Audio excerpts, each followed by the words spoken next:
The study of animal behavior is a great eye-opener for students.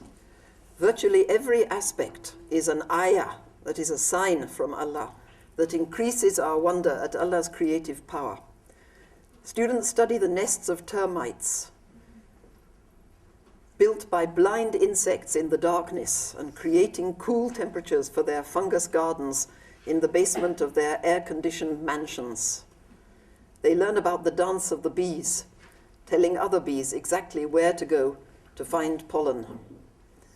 They look at the structure of the camel, as Allah mentions in the Quran. Have you thought about this?